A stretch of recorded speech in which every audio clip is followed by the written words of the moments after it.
குருவருள் ஆன்மீக அமைப்பு அன்பர்கள் அனைவருக்கும் நன்றி கலந்த வணக்கத்தையும், இதில் இருக்கக்கூடிய ஒவ்வொரு பார்வையாளர்கள் அன்பர்களுக்கும் வணக்கத்தையும் புத்தாண்டினுடைய வாழ்த்துக்களையும் தெரிவித்துக் கொண்டு, மதுரை மாநகரம் மீண்டும் எனக்கு ஒரு வாய்ப்பை உங்கள் மூலம் தந்ததற்கு அந்த மதுரை என்ற மண்மகளை நான் வணங்குகின்றேன். அதாவது சனாதன தர்மம் ஆகிய இந்து மதத்திலே ஆண்டு முழுவதும் திருவிழாக்கள் உண்டு. ஒவ்வொரு மாநிலத்துக்கு போனாலும் அவர்களுக்கு என்று உரிய திருவிழாக்கள் உண்டு. இந்தியா முழுவதற்கும் பொதுவான இந்து மதத்தினுடைய திருவிழாக்கள், உதாரணத்திற்கு நம்முடைய ஸ்ரீராம நவமி வந்து சென்றது. இப்படி அப்போ இந்த தமிழ்நாட நம்ம பார்க்கின்ற போது வரலாற்று காலம் முதல் சங்க காலம் முதற்கொண்டு தமிழ் மக்கள் பல்வேறு விழாக்களை எடுத்து மகிழ்ந்து அவர்கள் வாழ்ந்திருக்கிறார்கள்.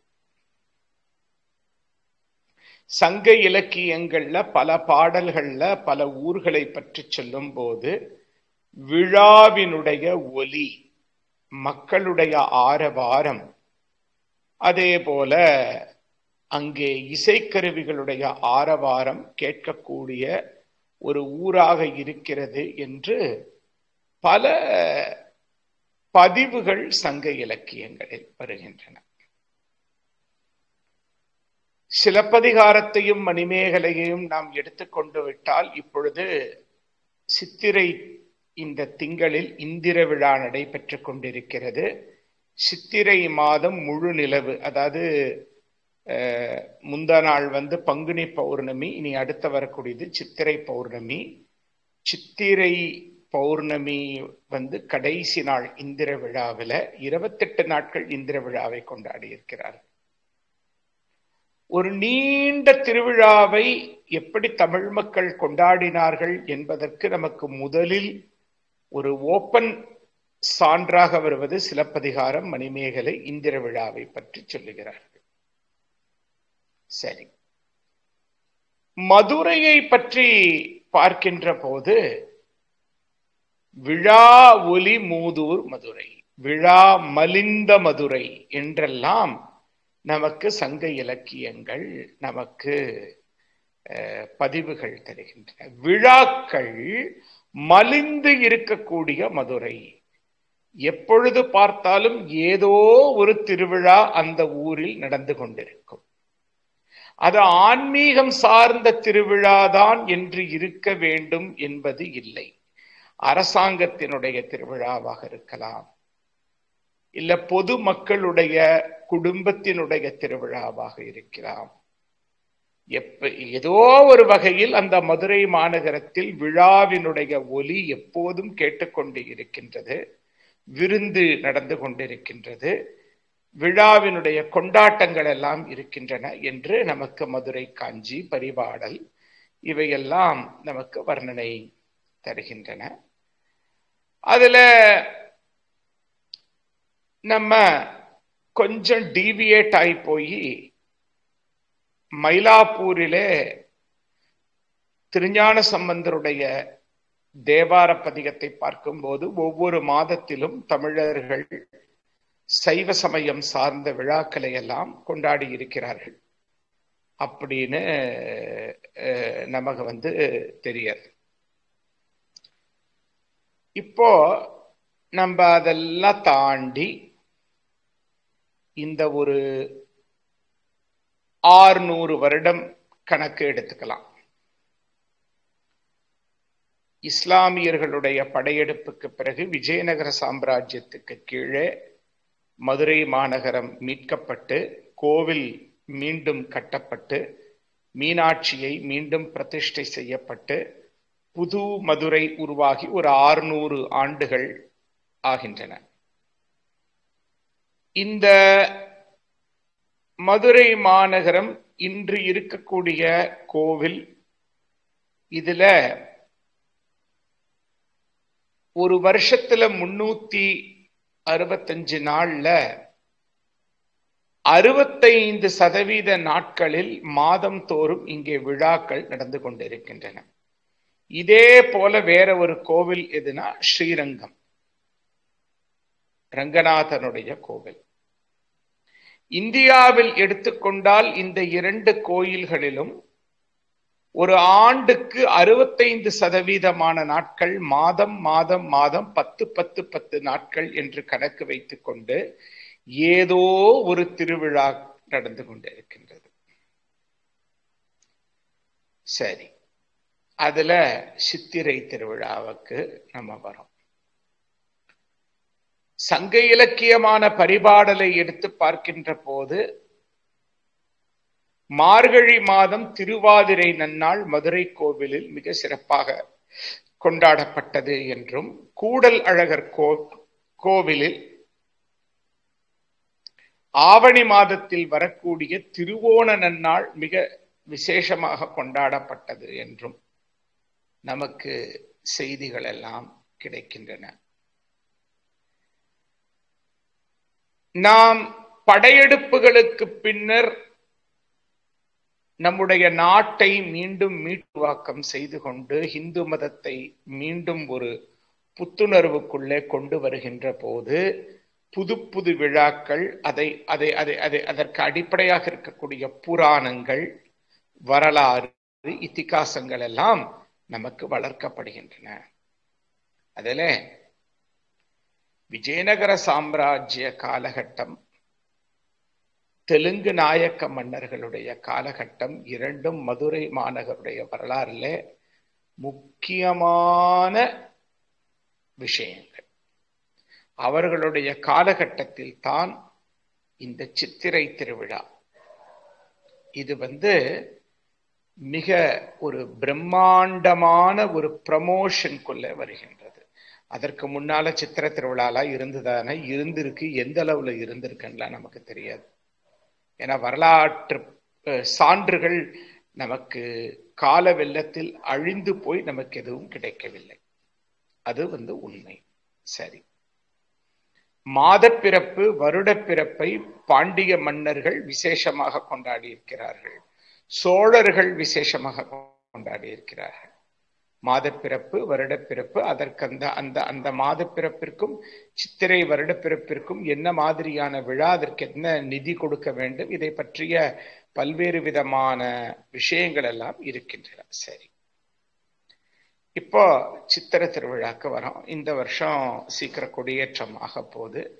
சித்ரா பௌர்ணமி சித்திரை திருவிழாவுடைய ஒரு கிளைமேக்ஸ் அப்படின்னு நம்ம சொல்லி, இன்னைக்கு கடந்த ஒரு 75 ஆண்டுகள் அது இந்த ஊடகம் எல்லாம் வந்ததுக்கு அப்புறம் ஒரு பிரம்மாண்டமான 1000 வீடியோ போட்டு லைவ போட்டு நம்ம அப்படியே பார்த்துட்டு இருக்கிறோம்.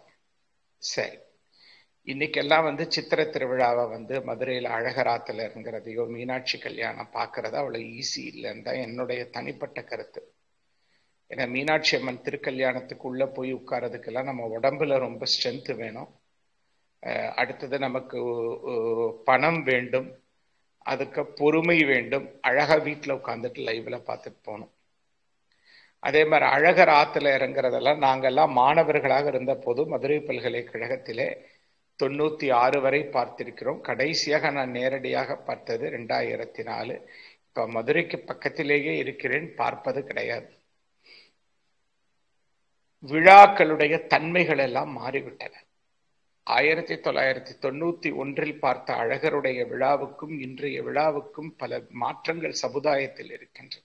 சரி, இப்ப நம்ம எல்லாம் பி சேஃப். எங்கிருந்து நம்ம அமைதியா நம்ம ஒரு இடத்துல தொலைக்காட்சியில பார்க்க முடியுமா, அல்லது யூடியூப்ல போடுற அந்த எண்ணற்ற காணொளிகளை பார்த்து ரசிச்சுக்க முடியுமா? எங்கிருந்து பார்த்தாலும் விழா தான். இதை நான் சொல்லிக்கணும். அடுத்தது இந்த விழாவை உடல் ரீதியாக கொண்டாடுகிறோம், மன ரீதியாக கொண்டாடுகிறோம், அறிவு ரீதியாக கொண்டாடுகிறோம். அடுத்தது தொடர்பு படுத்தி பார்க்கிறோம். கடைசியில இறை சிந்தனையோடு அதில் அறச்செயல்கள் செய்கிறோம். இந்த 5 நிலையில ஒரு விழாவை நாம் பார்க்க வேண்டும். அது நம்ம ஃபேமிலியுடைய ஒரு பர்சனல் விழாவா இருந்தாலும் சரி, ஒரு நாட்டினுடைய பொது விழாவா இருந்தாலும் சரி, அல்லது ஒரு ஆன்மீகம் சார்ந்த ஒரு மதத்தை சார்ந்த ஒரு விழாவாக இருந்தாலும் சரி. சரி, உடல் ரீதியா என்ன சார்? உடல் ரீதிங்கிறது பிசிக்கலி நீங்க தயாராகி அந்த விழாவை பார்க்கணும். இப்போ நான்லாம் சென்னையில 20 ஆண்டுகள் இருந்த போது சித்திரை மாதத்திலே மீனாட்சி திருக்கல்யாணத்தன்னைக்கு காலையில நேரத்துல எங்க அம்மா வீட்டு வாசல்ல மாவிளை கட்டிடுவாங்க, வீட்டை சுத்தம் பண்ணிடுவாங்க. காலையில நேரத்துல எந்திரிச்சு குளிச்சு தாலி, புது கயிறுல தாலி எல்லாம் ரெடி பண்ணி தொலைக்காட்சி முன்னால வந்து உட்கார்ந்துருவாங்க விளக்கேத்தி. கரெக்டா அங்க திருக்கல்யாணம் பண்ணும்போது வெத்தலை பாக்கு தொலைக்காட்சி முன்னால மாத்தி ஒரு கற்பூரம் காமிச்சு அவங்களும் தாலியை மாத்திப்பாங்க. உடல் ரீதியாக நீங்கள் உங்களை அந்த விழாவில் ஈடுபடுத்திக் கொள்கிறீர்கள். நான் இந்த ஆண்டு சித்திரை திருவிழா பார்க்க வேண்டும், எனக்கு தெம்பு இருக்கிறது, நான் வருகிறேன். எஸ், லாட்ஜ் புக் பண்றது, எந்த நாளைக்கு நம்ம பார்க்கறது, திருக்கல்யாணத்துக்கு டிக்கெட் வாங்குறது, இல்ல அழகர் ஆத்துக்குள்ள இறங்குறத பார்க்கறதுக்கு நமக்கு நல்ல அந்த கூட்டத்துக்குள்ள போறதுக்கு தில் இருந்தா நம்ம உள்ள போய் இறங்கி பார்க்கறது, வெயில தாங்கிக்கக்கூடிய சக்தி நமக்கு வேணும். இது எல்லாம் உடல் ரீதியாக நீங்கள் உங்களை தயார் செய்து. இதேதான் வந்து ஒரு வரலட்சுமி நோன்புக்கு, இதேதான் ஒரு காரடியான் நோன்புக்கு, இதேதான் எல்லா நோன்புக்கும் இதேதான். அடுத்தது மன ரீதியாக, அதுதான் அந்த மனரீதியாக வரும்போதுதான் விழாவினுடைய மையம். எல்லாரோடும் இணைந்து நான் கொண்டாடுகின்றேன். என் மக்களோடு, என் சொந்தத்தோடு, என் நண்பர்களோடு சேர்ந்து கொள்கின்றேன். நாங்கெல்லாம் பல்கலைக்கழகத்துல படிக்கிற போது அழகர் ஆத்துல இறங்குற அன்னைக்கு பாத்தீங்கன்னா நாங்க ஒரு 50 பேர் சேர்ந்து வருவோம் யூனிவர்சிட்டியில இருந்து. 50 பேரு. இன்னைக்கு மனரீதியான கொண்டாட்டம் வந்து மிக அதிகமாக இருக்கிறது. அதுக்கு மட்டும்தான் அங்க இம்பார்ட்டன்ஸ் இருக்குது. அதுவும் சில நேரங்கள்ல வந்து இளைய தலைமுறை வந்து ஒரு லிமிட்டை கிராஸ் பண்ணியும் போறாங்க.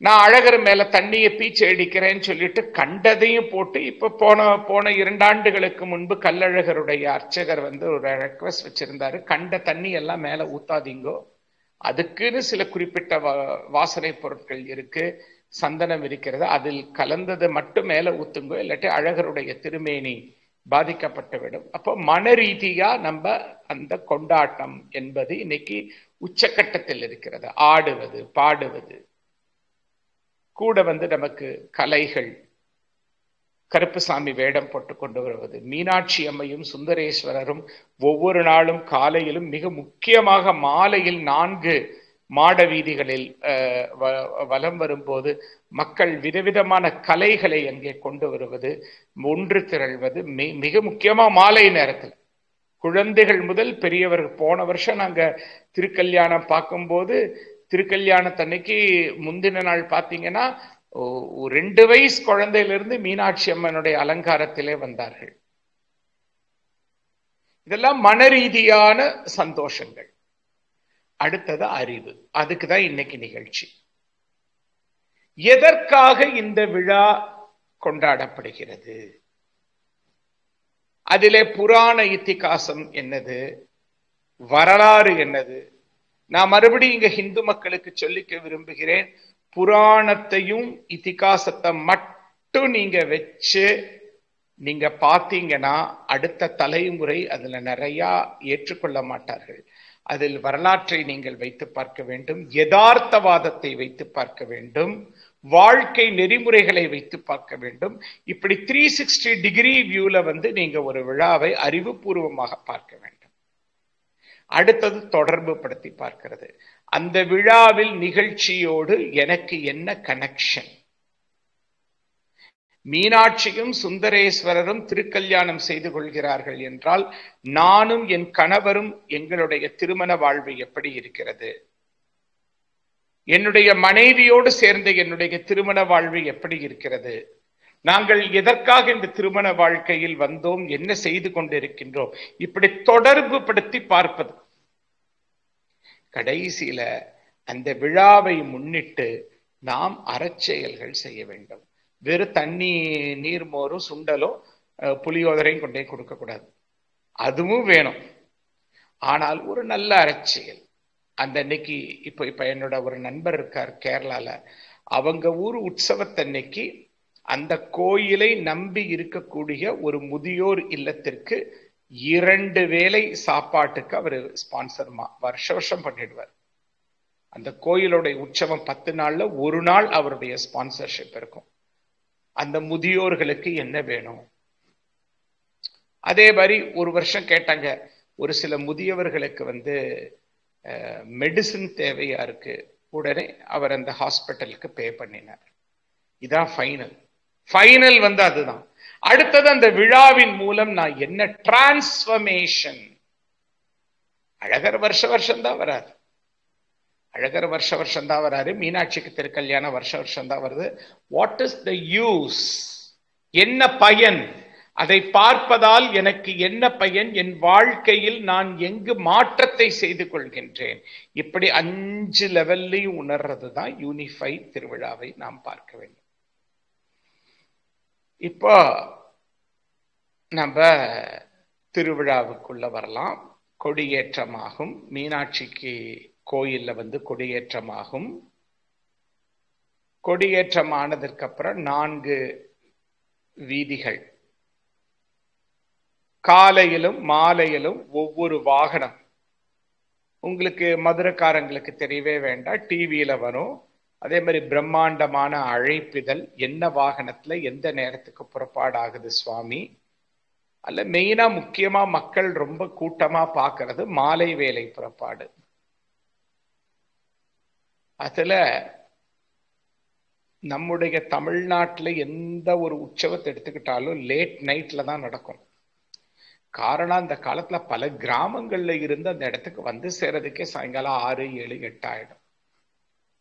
அது மதுரையை பொறுத்த வரைக்கும் மதுரையில இருக்கக்கூடிய விழாக்கள் அனைத்தும் சுற்றி இருக்கக்கூடிய கிராமங்கள், திண்டுக்கல், சிவகங்கை, ராமநாதபுரம், விருதுநகர், தேனி, இந்த மாவட்டங்களை எல்லாம் சேர்த்து கொண்டு நிகழக்கூடிய திருவிழா.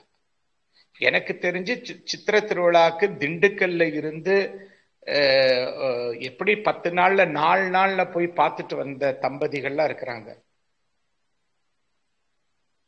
உங்களுக்கெல்லாம் தில்லானா மோகனாம்பாள் திரைப்படம் தெரியும். ஆனா தில்லானா மோகனாம்பாள் ஆனந்த விகடன் வெளியீடுடைய ஒரிஜினல் நாவல் இன்னைக்கு கிடைக்குது, வாங்கி படிச்சீங்கன்னா.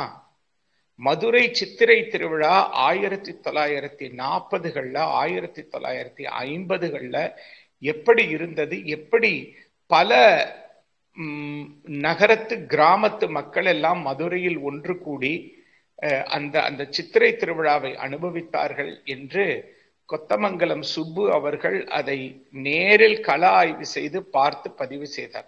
அதனாலதான் சினிமாலே பாத்தீங்கன்னா எடுத்துன்னே மதுரை சித்திரை திருவிழா அழகராத்துல இறங்குறதா அங்க காட்டுவான். அழகராத்துல இறங்குறத 1960களில் பார்க்கணும்னா தில்லானா மோகனாம்பாளுடைய டைட்டில் சீன்ஸை பார்க்கணும்.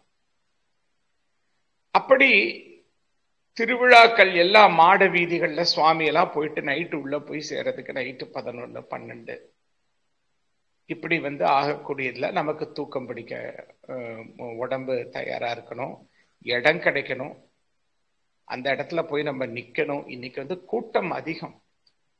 இன்னைக்கு ஊடகங்கள் அதிகமாகி விட்ட போது மக்களுக்கு விடுமுறையின் போது விடுமுறை இல்லாவிட்டால் கூட விடுப்பு எடுத்து கொண்டு பார்க்க வேண்டும் என்ற ஆசையில் கூட்டம் மிக மிக அதிகமான ஒரு கூட்டமாக இருக்கிறது. அப்ப நம்ம அதுல கவனம் செலுத்த வேண்டும். சரி, இப்போ ஒவ்வொரு வாகனத்தில் இறைவன் வருகிறார். சூரியன், சந்திரன், கற்பக விருட்சம், காமதேனு, கிளி வாகனம், ரிஷப வாகனம், ராவணனுடைய வாகனம், அன்னப்பட்சி வாகனம், அப்புறம் பல்லக்குன்னு எடுத்துக்கிட்டீங்கன்னா சந்தன பல்லக்கு, சப்பரம், அதுல சில அரசர்களுடைய பெயர்ல இருக்கக்கூடிய பல்லக்கு, இப்படிப்பட்டதுல எல்லாம் இறைவன் வருகிறார் அப்படின்னு சொல்லும் போது அதுக்கு என்ன அர்த்தம்னா, இந்த பிரபஞ்சத்திலே படைக்கப்பட்டிருக்கின்ற உயிர் உள்ள உயிர் இல்லாத அனைத்து பொருட்களிலும் அந்த சிவமும் சக்தியும் அடங்கி இருக்கிறது. இப்ப கற்பக விருட்ச வாகனத்துல சொக்கநாதர் வரார் அப்படின்னா என்ன அர்த்தம்? மரத்தின் சக்தியாக அந்த சிவசக்தி இருந்து பலன் கொடுத்து கொண்டிருக்கிறது. மனிதா, நீ அதை பாதுகாத்துக்கொள், மிஸ்யூஸ் பண்ணாத, காப்பாத்து. இதுதான் குறியீடு. இந்த குறியீடுகளை புரிந்து கொள்ள வேண்டும். இப்ப ரிஷப வாகனத்துக்கு மேல சுவாமி வராருன்னா அனைத்து கால்நடைகளுடைய வடிவத்தில் எம்பெருமான் விளங்கி கொண்டிருக்கின்றார். இப்ப அன்னப்பட்சி வாகனத்துல மீனாட்சி வருகிறாள் என்றால் அன்னப்பட்சிக்கு உடைய அந்த பறவைகளுடைய உயிரினங்களுடைய அந்த தன்மையை பற்றி சொல்லுகிறார். அடுத்தது இந்த ஒவ்வொரு வாகனத்துக்கும் ஒரு அர்த்தம் உண்டு. இப்ப நல்லா கேட்டுக்கோங்க. அன்னப்பட்சி வாகனத்துக்கு நான் சொல்றேன்.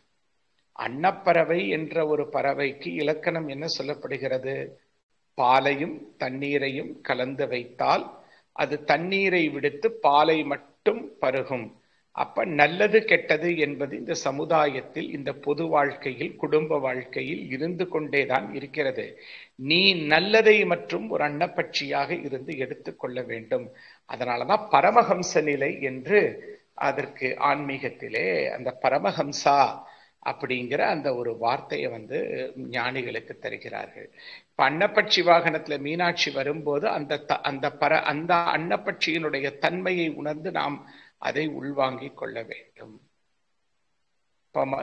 இப்ப கற்பக விருட்ச வாகனத்துல சுவாமி எழுந்தருளும் போது ஒரு மரம் எப்படி தன்னைத்தானே தியாகம் செய்கிறதோ, வீட்டுக்கும் நாட்டுக்கும் நம்மால் முடிந்த தன்னலமற்ற அனைத்து உதவிகளையும் நாம் செய்ய வேண்டும். ஒரு மரத்தை போல வாழ வேண்டும். ராவணன் வாகனத்துல வராருன்னா ஆணவம் நீங்கினால்தான் சிவத்தினுடைய அருள் கிடைக்கும். அதனால்தான் ராவணன் தூக்கிட்டு வர மாதிரி அந்த ஒரு வாகனம். அப்புறம் ஒவ்வொரு பல்லக்கு, திருத்தேர், இதெல்லாம் என்னன்னா அது நம் வாழ்க்கையில் நமக்கு நல்லா கேட்டுக்கோங்க, நாம் எப்படி வாழ்கிறோமோ அந்த வாழ்க்கைக்கு இந்த காலம், இந்த சமுதாயம் இதெல்லாம் கொடுக்கக்கூடிய மரியாதை.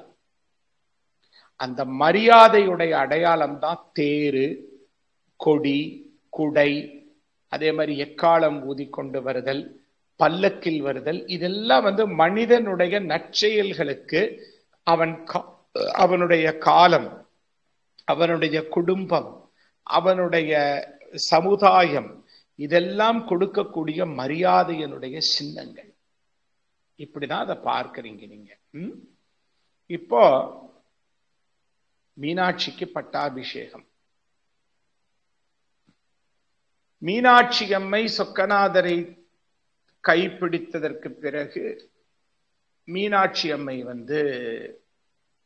4 மாத காலங்கள், இப்ப பாத்தீங்கன்னா சித்திரை, வைகாசி, ஆனி, ஆடி, ஆவணி, புரட்டாசி 6 மாத காலங்கள் அங்கையர்கண்ணியனுடைய ஆட்சி. அதுக்கப்புறம் சொக்கநாதருக்கு ஒரு பட்டாபிஷேகம். சரி, ஒரு பாண்டிய பேரரசு எப்படி பட்டாபிஷேகத்தை செய்து கொள்ளும் என்பதை பார்க்க வேண்டும் என்றால் இன்னைக்கு மீனாட்சியுடைய பட்டாபிஷேகம் தான். ஸ்ரீராம பட்டாபிஷேகம்னு கேள்விப்பட்டிருக்கோம். அது எப்படி நடக்குங்கிறது அயோத்தியால கூட அவள செய்யறது கிடையாது. வைஷ்ணவ சம்பிரதாய கோயில்ல கூட எத்தனை கோயில்கள்ல ராம பட்டாபிஷேகம் பண்றாங்கன்னு நமக்கு தெரியாது. ஆனா ஒரு மகாராஜாவுக்கும் மகாராணிக்கும் சிம்மாசனத்தில் உட்கார வைத்து பொதுமக்கள் சாட்சியாக ஒரு திருமுடியை சூடி கையில் செங்கோல் கொடுத்து எப்படி ஒரு பாண்டிய பேரரசுக்கு பட்டாபிஷேகம் நடந்திருக்கும் என்றால் அதற்கு மீனாட்சி சுந்தரேஸ்வரருடைய பட்டாபிஷேகம் அது ரொம்ப முக்கியம். அதுல ரொம்ப விசேஷம், பாண்டியர்களுக்குரிய மலர் வேப்பம்பூ. அந்த பட்டாபிஷேகத்தப்போ வேப்பம்பூ மாலையை மீனாட்சிக்கு சாத்தியிருப்பார்கள். சரி, அன்னை அரசாட்சியை செய்கிறாள். சரி, அடுத்தது அந்த திருமணம் என்று சொல்லும் போது நான் மிக நீண்ட விளக்கங்கள் எல்லாம் நான் தர வேண்டியது இல்லை. இந்த ஆன்மா அந்த பரம்பொருளோட இணையக்கூடிய அந்த ஒரு ஆன்மீக உண்மை, சக்தி சிவத்தோடு இணைகிறது, ஜீவன் பரத்தோடு இணைகிறது, அதன் குறியீடு.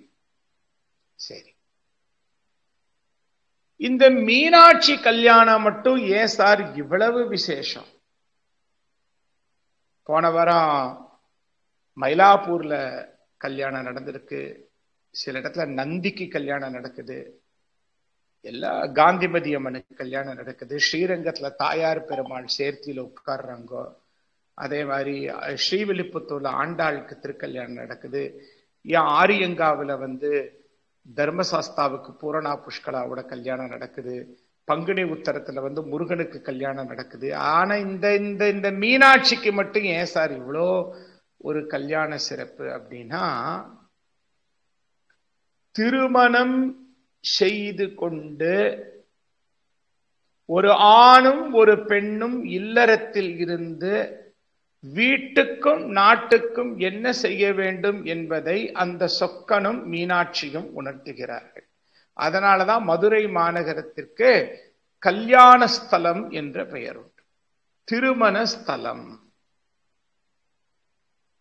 சொக்கநாதர் அடியார்களுடைய வாழ்க்கையில் செய்யக்கூடிய, இன்று வரை நிகழ்த்தி கொண்டிருக்கக்கூடிய அனைத்து விதமான லீலைகளும் சக்தியோட சேர்ந்து செய்கிற லீலைகள். ஒரு கணவனும் ஒரு மனைவியும் திருமண பந்தம் என்பதற்குள் நுழைவதற்கு இந்த சமுதாய கட்டமைப்பு, சுய ஒழுக்கம், சமூக ஒழுக்கம், வீட்டை பராமரித்தல், நாட்டை பராமரித்தல்.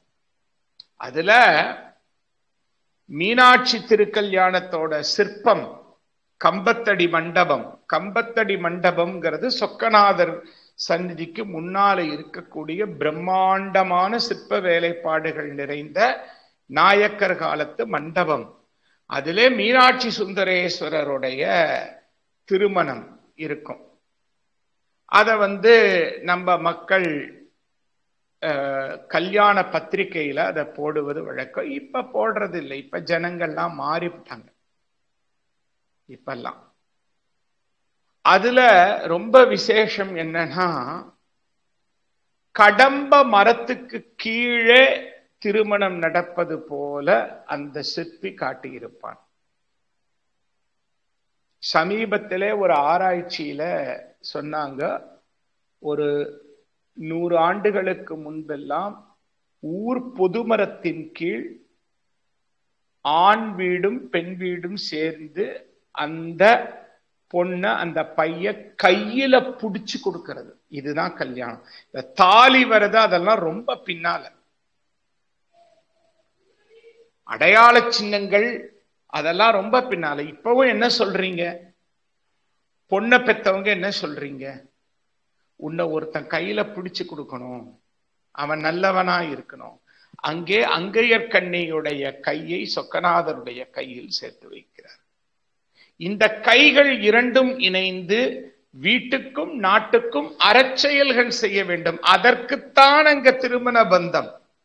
சொத்து சேர்க்கறதுக்கோ பிளாட் போடுறதுக்கோ நகை வாங்கி கட்டுறதுக்கெல்லாம் திருமண பந்தம் கிடையாது. தயவு செய்து திருமண பந்தத்தினுடைய புனிதத்துவத்தை நாம் கெடுத்துவிடக்கூடாது. பொருளை வைத்து அந்த திருமண பந்தத்தை ஏற்படுத்துவதை விட பண்பை வைத்து திருமண பந்தத்தை அடுத்த தலைமுறைக்கு ஏற்படுத்துங்கள். இந்த பொருள் எப்பொழுது வேண்டுமானாலும் நம் கையில் வரும். ஆனால் ஒரு பண்பட்ட மனிதனுடைய உறவுதான் ஒரு ஆணுக்கும் பெண்ணுக்கும் மிக மிக மிக முக்கியம். அது இல்லை என்றால் இன்று எத்தனையோ இளைய தலைமுறையினர்கள் வீட்டுக்குள் அழுது கொண்டு இருக்கிறார்கள் என்பதை நீங்கள் தெரிந்து கொள்ள வேண்டும். காரணம், இந்த 25 ஆண்டுகளில் வெறும் பொருளை வைத்துக் கொண்டு இந்த திருமண பந்தங்கள் சென்று கொண்டிருக்கின்றன. அடுத்தது, what is the purpose of wedding? எதற்காக இந்த திருமணம்? அதுதான். அங்கையர்கண்ணியும் ஆலவாயீசனும் திருமணம் செய்து கொண்டு இந்த உலகத்தில் பாண்டிய அரசனாகவும் அரசியாகவும் இருந்து பரிபாலனம் செய்கிறார்கள். ஒரு ஆணும் பெண்ணும் இணைந்து தன்னுடைய வீட்டையும் தன்னுடைய சமுதாயத்தையும் அறச்செயல்கள் மூலம் தங்களால் முடிந்த மாட்டிலும் அவர்கள் மெயின்டைன் பண்ண வேண்டும். 36 வகையான இல்லற தர்மங்களை அன்னை காமாட்சி காமகோடி பீடத்தில் அமர்ந்து செய்வதாக காஞ்சி ஸ்தல புராணம். அதனால இல்லற ஸ்தலம் காஞ்சிபுரம். அதை பத்தி இன்னொரு நாள் நம்ம பேசலாம், ஆடி மாதத்தில். மதுரை திருமண ஸ்தலம், காஞ்சிபுரம் இல்லற ஸ்தலம். சரி, இதுல இந்த அழகர் மீனாட்சி அம்மன் கல்யாணத்துக்கு வராரு. வழியில கல்லர்கள்லாம் அவரை பிடிச்சுக்கிட்டாங்க. அவரால் பக்தர்களுடைய கட்டுப்பாட்டுல இருந்து வர முடியல. அதுக்குள்ள திருமணம் முடிஞ்சு போச்சு, கோச்சிட்டு போயிடுறாரு. இதெல்லாம் மக்களுடைய சிந்தனை போக்குல வந்த கதைகள். அத தப்பா ரைட்டான்லாம் சொல்றதுக்கெல்லாம் அது அவங்க இஷ்டம் ஏத்துக்கிறது. உண்மையா அழகர் எதுக்காக வராருன்னு இன்னைக்கு நான் சொல்ல போறேன். இந்த டாக்கை நான் ஏத்துக்கிட்டதா அதை சொல்றதுக்கு தான். அழகருடைய உற்சவமும் மீனாட்சியினுடைய உற்சவமும் வேறு வேறு மாதங்களில் நிகழ்ந்து கொண்டிருந்தன. திருமலை நாயக்கர் அதை ஒன்றுபடுத்தி பார்த்தார். சைவ வைஷ்ணவ ஒற்றுமை என்றெல்லாம் நாம் நிறைய கேள்விப்பட்டிருக்கிறோம். சரி, அழகர் ஏன் வர? கிணத்து தவளைய கடல் தவளையாக மாற்றுவதற்கு அழகர் வரார். நம்ம எல்லாரும் இன்னைக்கு எப்படி இருக்கிறோம்? கிணற்று தவளையாக இருக்கிறோம். ஒரு மகரிஷி இருக்கிறாரு, மண்டூகம்னா தவளை.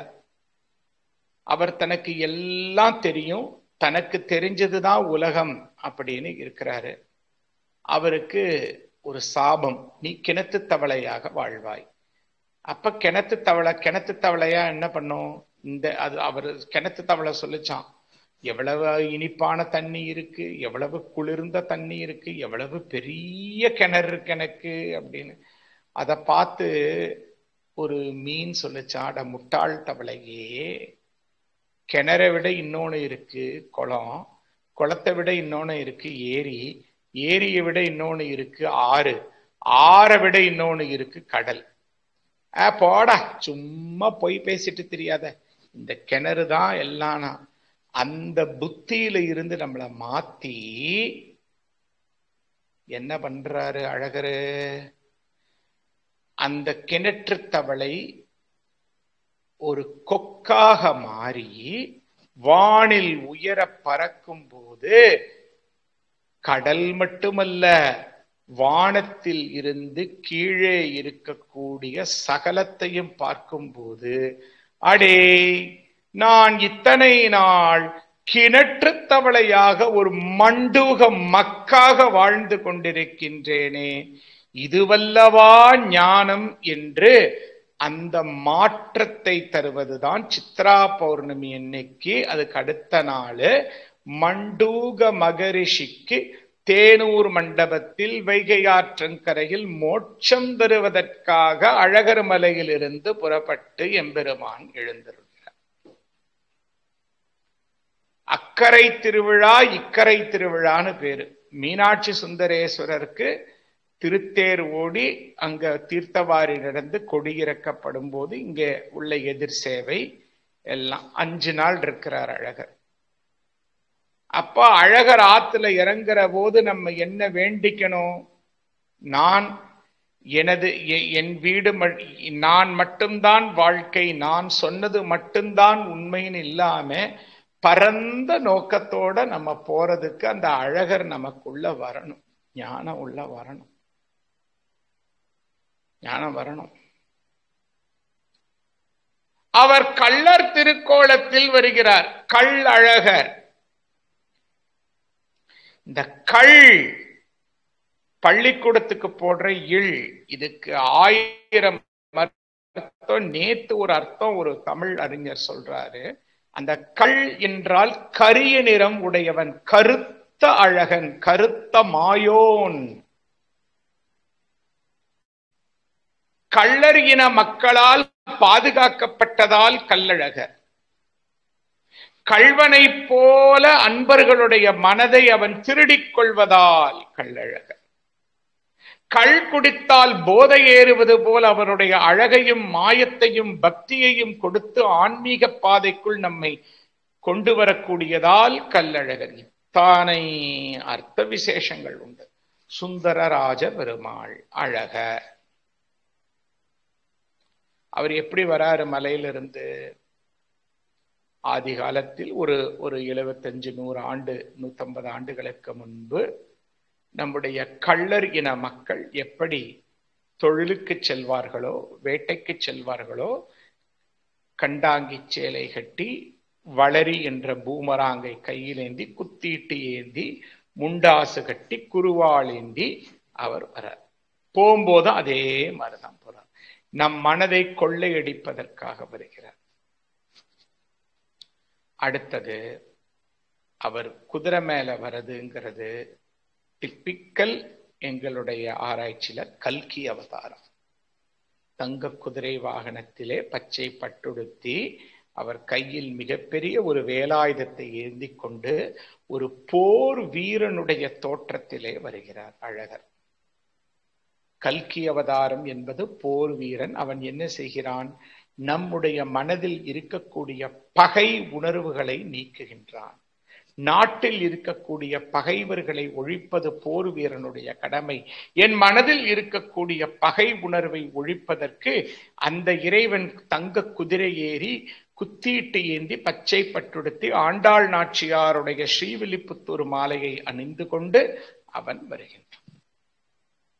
இதுதான் இந்த கோலத்தோட ரகசியம். அதிலே இந்த விரதம் இருந்து கொண்டு வரக்கூடிய எண்ணற்ற மக்கள் தண்ணீரை பீச்சி அடிப்பது என்பது நம்மளுடைய செல்ஃப் கிளீனிங். அங்க அழகருக்கு சுத்தம் வேண்டாது, நம்மை நாமே சுத்தப்படுத்திக் கொள்கின்றோம். என்னுடைய ஆன்மீக அதிர்வலைகள், என்னுடைய பக்தி அலைகள், என்னுடைய உணர்வு அலைகள் என்ற தண்ணீர் துவளையை நான் அழகர் மீது பாய்ச்சி என்னை நான் சுத்தம் செய்து கொள்கிறேன். அடுத்தது அதுல ரொம்ப முக்கியமா நான் சொல்ல விரும்புறது தசாவதாரம். அதெல்லாம் நாயக்க மன்னர்களுடைய ஏற்பாடாக இருக்கிறது. பாகவத புராணத்தை அடிப்படையாக வைத்துக்கொண்டு மத்ஸ்யாவதாரம், கூர்மாவதாரம், வாமன அவதாரம், ராமாவதாரம், கிருஷ்ணாவதாரம், முத்தங்கி சேவை, மோகினி அவதாரம் என்று 7 அவதாரங்கள் அவர் காட்டுறாரு. அந்த காலகட்டத்திலே அந்த ஒவ்வொரு அலங்காரம் நடந்து முடிகிறதுக்குள்ள இப்ப வாமன அவதாரம் உள்ள அலங்காரம் நடந்துகிட்டு இருக்கிற போது பாகவதர்கள் மக்களுக்கு வாமன அவதாரத்தினுடைய மகிமையை எடுத்து சொன்னார்கள். இது தமிழகத்திலே வேறு எங்கேயும், இந்தியாவில வேற எங்கேயுமே இல்லாத ஒரு இது.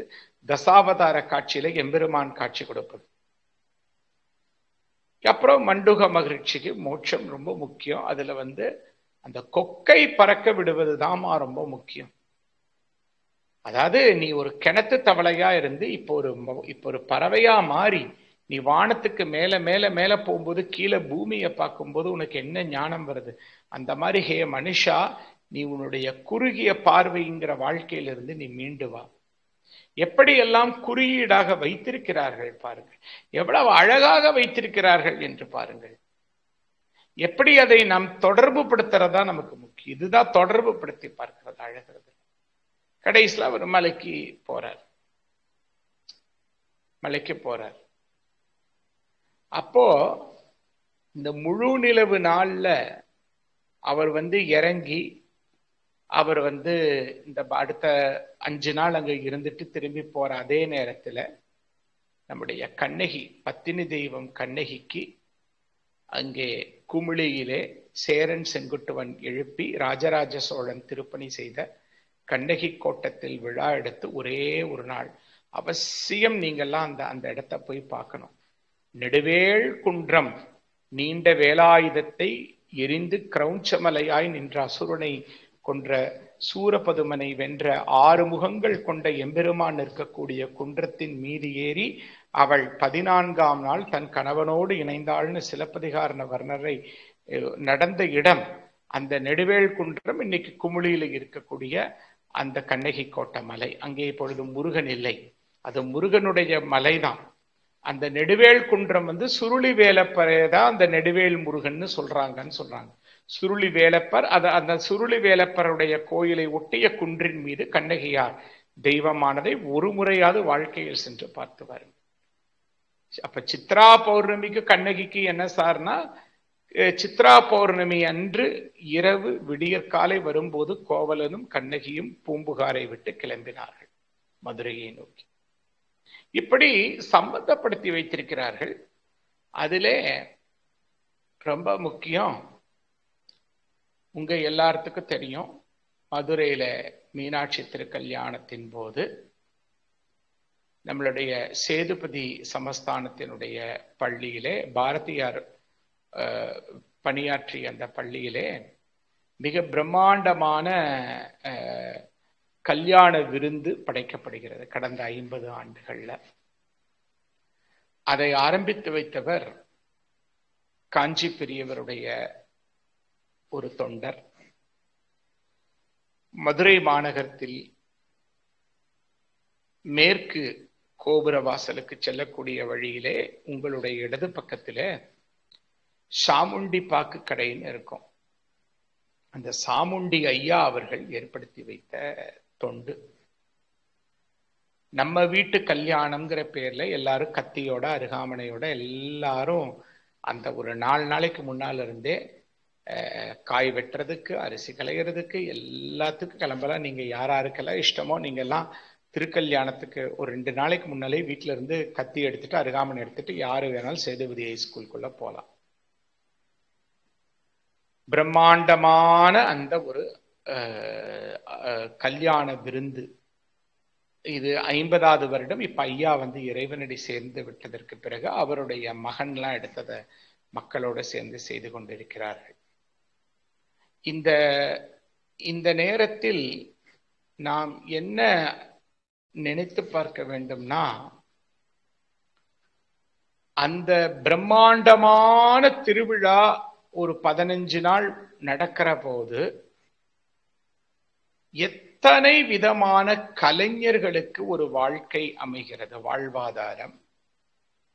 அடுத்தது ஒரு நாட்டினுடைய வருவாய்க்கு தேவையான தொழில்கள் எத்தனை.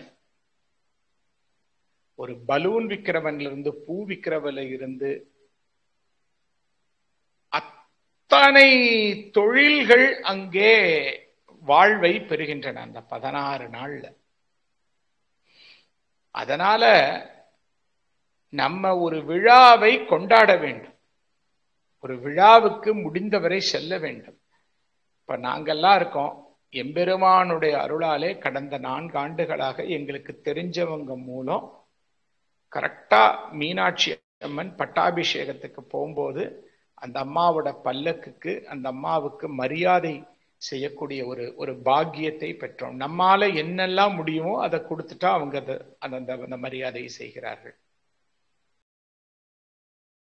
இது எல்லாத்தையும் நம்ம தொடர்பு படுத்தி பார்ப்பதுதான். எல்லாத்தையுமே நம்ம தொடர்பு படுத்தி பார்த்து எதுக்காக இந்த சித்திரை திருவிழா. இப்ப உதாரணத்துக்கு சென்ற ஆண்டு என்னுடைய ஒரு நண்பர், அவங்க 25வது ஆண்டு திருமண ஆண்டை முடிச்சாங்க. அவங்களுக்கு ஒரு என்ன ஆசை இருந்ததுன்னா, அந்த 25வது ஆண்டுல மீனாட்சி சுந்தரேஸ்வரர் முன்னால ஒரு தாலி கட்டிக்கணும்னு. அதுக்கு தகுந்த மாதிரி அவங்க ஏற்பாடெல்லாம் பண்ணி வந்த போது நான் முடிச்சுட்டு வந்ததுக்கு அப்புறம் கேட்டேன், எதுக்காக இந்த ஒரு சென்டிமெண்டா அப்படின்னு கேட்டேன். சென்டிமெண்ட் இல்ல, 25 வருஷம் நம்ம திருமண வாழ்க்கையில என்ன சாதிச்சிருக்கிறோம், நம்முடைய குடும்பம், நம்முடைய சொந்தக்காரங்க, நம்முடைய நண்பர்கள், நம்முடைய சொசைட்டி, நம்முடைய எடுத்துக்கொண்ட தொழில் மூலம் நம்ம 2 பேரும் அர்த்தம் உள்ளதா ஏதாவது வாழ்ந்திருக்கிறோமா, இதை யோசிச்சு பார்த்து இன்னும் ஒரு 25 வருஷம் நம்ம ஒற்றுமையா இருக்கணும்னு வேண்டி அந்த திருக்கல்யாணத்தை பண்ணிக்கிட்டோம் அப்படின்னு. இதுதான் அதனுடைய இது. அதுல ரொம்ப முக்கியம் அடுத்தது, டோன்ட் பி அ கிணத்து தவளை. இன்னைக்கு எல்லாரும் என்ன நினைச்சுக்கிட்டு இருக்கோம்னா, ஊடகங்கள் வளர்ச்சியில செய்திகளும் தகவல்களும் இஷ்டத்துக்கு வரும்போது எனக்கு எல்லாமே தெரியும், நான் நினைச்சது மட்டும்தான் உண்மைன்னு நினைச்சுக்கிட்டு இருக்கோம். அது அப்படி கிடையாது. இன்னொரு பக்கம் ஒரு உண்மை இருக்கு, இன்னொரு உண்மை இருக்கு. அந்த உண்மையை நம்ம பார்க்கணும். இப்போ நம்ம இந்திய நாட்டினுடைய காசுன்னு பார்த்தோம்னா, ஒரு பக்கம் அசோக தூண் இருக்கு, இன்னொரு பக்கம் காசினுடைய வேல்யூ இருக்கு. நான் ஒரு பக்கத்தை மட்டும்தான் பார்ப்பேன்னு சொன்னா அது அறியாமை. அப்ப அழகர் ஆத்துல இறங்குறதுங்கிறது இந்த அறியாமையை நீக்க. மண்டூகம், மண்டூகம்னா என்ன, தவளைன்னு அர்த்தம். அந்த தவளையாக இருந்த நம்மை வானத்தில் பறந்து உயிரே செல்லக்கூடிய ஒரு கொக்காக மாற்றி காட்டுகிறார் இந்த அழகர். அதுதான் மண்டூக மகரிஷிக்கு மோட்சம் கொடுப்பதற்காக வருகிறார். அதுல அவர் தசாவதாரம் காட்டுறது, ஒவ்வொரு நாள் ஒவ்வொரு இடத்துக்கு போறது, அவர் திருமஞ்சனம் பண்றது, இதெல்லாம் அழகர் 21 கிலோமீட்டர்ல இருந்து வராருன்னா 5 நாள் இத்தனை மாவட்டத்து மக்களும் இணைந்து கொண்டாடி அவரை வழி அனுப்புகிறார்கள். அதுல பலருக்கு அது குல தெய்வம். அதுல முக்கியமா மதுரை சௌராஷ்டிர இன மக்கள் நல்லா கேட்டுக்கிடுங்க. மதுரை சௌராஷ்டிர இன மக்கள் அவங்கெல்லாம் குஜராத்ல இருந்து இங்க புலம்பெயர்ந்தவர்கள், கிருஷ்ண ஜென்ம பூமிக்காரங்க. அவங்கெல்லாம் கிருஷ்ணனுடைய ஜென்ம பூமியில ஆட்சியில இருந்து இங்க வந்தவங்க. அவங்களுக்கு இந்த கல்லழகர் தான் குலதெய்வம். இந்த அழகர் ஆத்துல இறங்குற போதுதான் அவங்க இந்த காது குத்த மெயினா வச்சுப்பாங்க. காது குத்துறது, முடி இறக்குறது, மெயினா இந்த முடி இறக்குறது. அதுல அவங்க வண்டியூருக்கு வரும்போது அவங்களுடைய கொண்டாட்டம் ரொம்ப இதா இருக்கும். அப்போ இது ஒரு இனம் சார்ந்த, சமுதாயம் சார்ந்த, சமூகம் சார்ந்த பல்வேறு விதமான கோணங்கள்ல இந்த சித்திரை திருவிழா அது வருது. அப்போ அதுல மிக அற்புதம். இந்த மதுரைக்கு அழகு இந்த சித்திரை திருவிழா மட்டுமல்ல. அப்படி நானுமே சொல்லப்படாது. ஒவ்வொரு மாதத்தில் இப்ப ஆவணி மூல விழா இருக்கு, ஆடி ஊஞ்சல் விழா இருக்கு, நவராத்திரி மதுரையுடைய நவராத்திரி தான் உலகத்திலேயே பிரம்மாண்டமான நவராத்திரி. வேற எந்த ஊர்லயும் அந்த மாதிரி ஒரு நவராத்திரி நீங்க பார்க்க முடியாது. அதுல இந்த சித்திரை திருவிழா என்பது அது அதற்கு ஒரு முத்திரை பதிந்து இருக்கின்றது. அதுல ஊடகத்துறைக்கும் எல்லாத்துக்கும் நான் என்ன சொல்றேன்னா, எல்லா ஊருக்கும் பெருமை உண்டு, எல்லா கிராமங்களுக்கும் பெருமை உண்டு. அந்தந்த ஊர்க்காரங்களுக்கு அந்தந்த விழா என்பது மிக முக்கியமாக இருக்கிறது. அதிலே தமிழகத்திலே மிக அதிகமான மக்கள் கூடி விழா எடுப்பது என்பது இந்த சித்திரை திருவிழாவாக இருக்கு. இப்ப உதாரணத்துக்கு காணும் பொங்கல் எடுத்துக்கோங்க. மெட்ராஸ் காணும் பொங்கல் உலகத்துல எங்கேயுமே கிடையாது. எனக்கு தெரிஞ்சு சாயங்காலம் நான் 2 மணில இருந்து நைட் 8 மணி வரைக்கும் 5 லட்சம் பேர் பீச்சில் அந்த அன்னைக்கு காணும் பொங்கல் அன்னைக்கு வருவா. அந்த மாதிரி ஒவ்வொரு ஊருக்கும் உண்டு. காஞ்சிபுரம் போனீங்கன்னா ஒவ்வொரு கோயிலுக்கும் ஒவ்வொரு மாசத்துக்கும் திருவிழா உண்டு. காஞ்சிபுரக்காரன் சொல்லுவான், எங்க ஐப்பசி மாசம் காமாட்சி அம்மனுடைய 10 நாள் உற்சவம் காண கண்கோடி வேண்டுமா. மயிலாப்பூர்காரனுக்கு பங்குனி திருவிழா. அப்போ எல்லா விழாக்களையும் நாம் முடிஞ்ச வரைக்கும் ஊடகத்தின் மூலம் பார்க்க வேண்டும். நமக்கு உடலும் பொருளும் இருந்தா நம்ம போய் நேரில் பார்க்கறதுக்கு முயற்சி பண்ணணும். அதுல இந்த சித்திரை திருவிழா இதனுடைய அழகு, இதை நாம் உள்வாங்கி கொண்டு அந்த சித்திரை திருவிழாவை நாமும் அனுபவிக்க வேண்டும். இதை மற்றவர்களுக்கு, நாங்கெல்லாம் மாணவர்களுக்கு சித்திரை திருவிழா வீடியோஸ் போட்டு காமிச்சு இது என்ன, எதுக்காக இந்த விழா கொண்டாடப்படுகிறது என்பதையும் நாங்கள் எல்லாம் சொல்லுகிறோம். எங்க பாடத்திட்டங்கள்ல அதெல்லாம் உண்டு. எனவே சித்திரை வந்து விட்டது. மதுரைக்கு முத்திரையாக இருக்கக்கூடிய சித்திரை திருவிழா கொடியேற்றம் வரப்போகிறது. நீங்களும் அங்கையர்கண்ணி ஆளவாயீசன் கள்ளழகருடைய வைபவங்களை நல்லபடியாக நேரில் காண முடிந்தால் கண்டும், இல்லை ஊடகங்கள் மூலம் கண்டுகளித்தும் நீங்கள் உங்கள் ஆன்மீக மாற்றங்களை செய்து கொள்ளுங்கள் என்று கூறி, மீண்டும் நான் இந்த அமைப்பினருக்கும் இந்த மதுரைக்கும் நன்றி தெரிவித்துக் கொண்டு நான் விடைபெறுகிறேன்.